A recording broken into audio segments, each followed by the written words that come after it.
Abonnez-vous et cliquez aussi sur la petite cloche de notification pour ne rien rater de nos prochaines vidéos. N'oubliez pas de partager aussi la vidéo et de la liker. Bill, bonjour. Effectivement, Bill, je peux te dire sincèrement comment j'ai plus Banda depuis près de 2 ans. On ne s'est plus appelé. Banda Kani et moi, on ne s'est plus appelé, je crois, depuis plus de 2 ans. Donc, quand tu me dis qu'il a fait euh, un- une analyse qui est proche de mon analyse hier, je ne m'en doute pas. Vous savez, quand il y a de ces événements en Afrique, l'émotion, la passion prend le pas sur le réel, sur le, comment dirais-je, sur le vrai. Et tu vois, actuellement, on va nous traiter de tout parce qu'on est très minoritaire.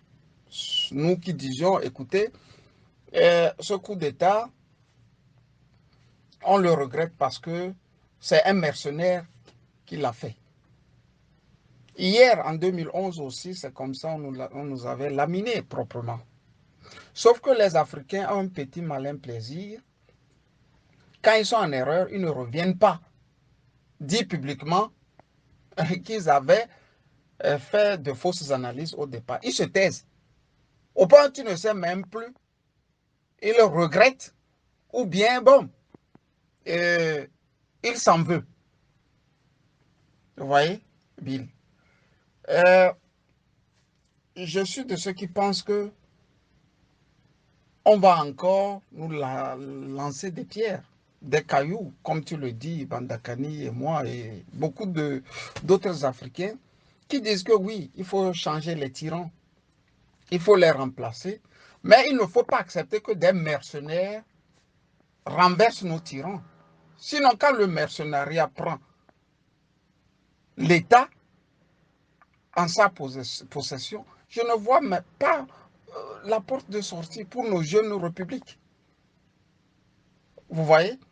Et c'est un peu, Bill, l'histoire de la poule et comment dirais du couteau.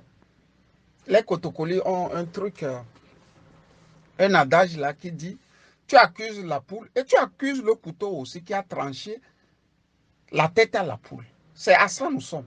C'est-à-dire on accuse un mercenaire et on accuse aussi un tyran. Sauf que ici, le couteau, c'est-à-dire le mercenaire, va faire encore plus mal que le tyran. Doumbouya, c'est un apatride. Quand on rentre dans la légion étrangère, on devient un apatride, on n'a plus de pays. On est là pour tuer, on est là pour traquer. Bref, la Légion, c'est quoi? C'est les mercenaires français qu'on appelle la Légion. On a mis ça à la disposition de la France pour aller faire tous les coups tordus de par le monde. Aujourd'hui, quand nous expliquions terre à terre ce phénomène, aucun Africain ne veut nous écouter. Parce qu'ils en ont marre des tyrans dans la zone francophone. Tout le monde en a marre. Le dégoût fait que on se dit que bon, n'importe qui peut chasser le tyran. Alors que si on est plus intelligent, on peut déjà comprendre que demain sera encore pire pour les États africains que ce que nous voyons. Demain sera pire avec des gens comme des Doumbia que ce que nous vivions actuellement. Très rapidement, je suis rentré en contact hier aussi avec beaucoup de Guinéens, pas des Guinéens de seconde zone, des gens très proches. Tu sais, Bill Alpha Condé, il était proche d'un ami, Sadio Barry, connu à l'université. Je me rappelle très bien quand il n'était pas encore président, il était toujours à Dortmund là-bas, dans la ville de Dortmund en Allemagne. Alpha Condé était là pratiquement pour chaque 1 an ou 2 ans, il venait s'entretenir avec ses militants. Vous savez que la ville de Dortmund regorge tellement de Guinéens qu'ils avaient finalement fait de cette ville leur lieu de, je ne sais pas, où se rencontrer. Je l'ai connu, je l'ai vu au moins 5, 6 fois comme ça, là-bas. Il n'était pas président. Donc, je peux dire ma part de vérité que Alpha Condé m'a déçu, moi, sincèrement.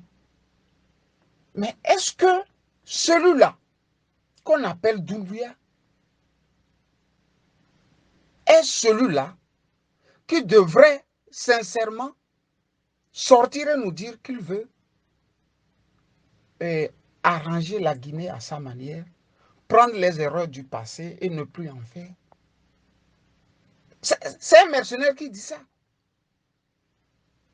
Mais Alpha Condé allait le chercher. En allant le chercher, Alpha Condé ne connaît pas Doumbouya. C'est clair que ce sont les services secrets français qui lui ont proposé Doumbouya parce qu'il ne croyait plus en à son armée. Donc, il faut aller chercher Doumbouya, qui est légionnaire, donc, des services secrets français. Il a mis Doumbouya là-bas. Jusqu'au jour où il a senti que Doumbouya ne respectait plus ce qu'il disait. Donc, ils ont failli aussi l'arrêter, ce Doumbouya. Doumbouya, qu'est-ce qu'il va faire? Il va un peu s'approcher de la filière d'Alpha Condé qui lui est favorable. Donc, il y a eu trahison. C'est au niveau de la Guinée, ça. Et il y a trahison aussi au niveau de la France. Parce que Alpha Condé, quoi qu'on puisse le dire, n'a pas donné un contrat aussi juteux à la France. C'est les Turcs et les Chinois qui sont dans les mines là-bas. Ce sont les Turcs et les Chinois qui sont dans les mines guinéennes. Et à son actif, on peut dire quand même qu'il y a eu 3 barrages hydroélectriques. Ça ne va pas vite, mais il a un bilan quand même à défendre.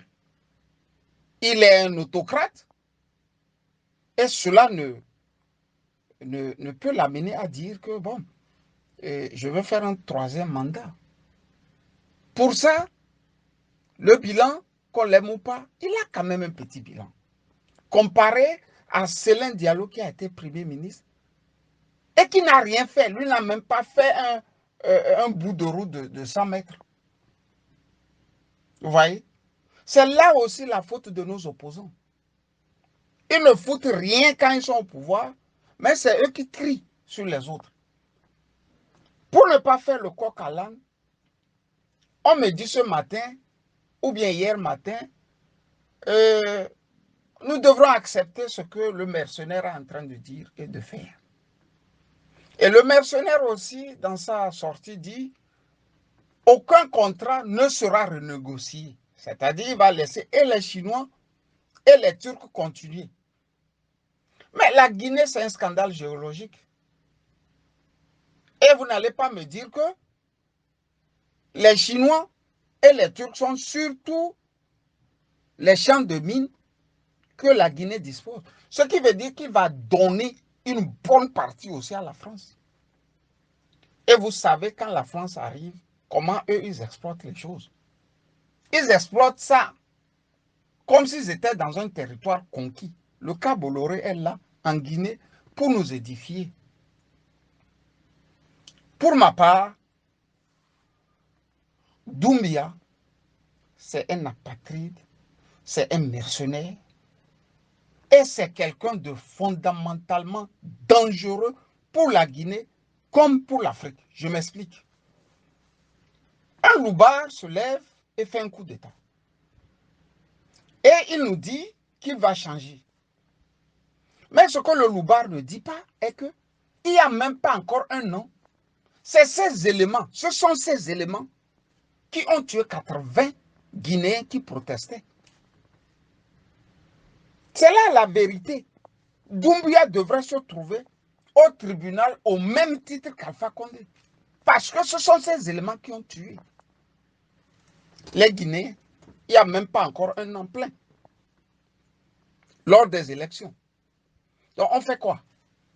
Une certaine Afrique va nous dire, OK, comme il a cueilli Alpha Condé que nous tous nous n'aimons pas, donc il est déjà bon. Mais on ne ferme pas les yeux quand même sur 80 cadavres. On ne ferme pas les yeux sur 80 cadavres. On fait quoi? Non, on fait quoi? Tu fais un coup d'État et tu dis, bon, c'est le nom du comité, je ne sais pas, le CNRD. Vous ne déballez même pas votre programme. Vous dites au bout des lèvres, vous allez faire une transition. Et vous allez épargner au monde entier et aux Guinéens la gabégie, la corruption et autres. Mais on dit qu'on a retrouvé 30 millions liquides dans la chambre d'Alpha Condé. 30 millions d'euros liquides dans la chambre d'Alpha Condé. Ok, si on a trouvé les 30 millions d'euros liquides, mais Doumbia et ces gens ne nous ont pas dit publiquement. Ils doivent le dire publiquement. S'ils ne le disent pas, ce qui veut dire que c'est eux qui veulent prendre l'argent. Et nous, on a connu ça au Togo. Bachanya Singbe a dit devant les juges à Lomé que le jour où Kadanga est venu le cueillir, il avait 200 000 $, en plus des montres chères. Et Kadanga lui a volé ses montres et son argent.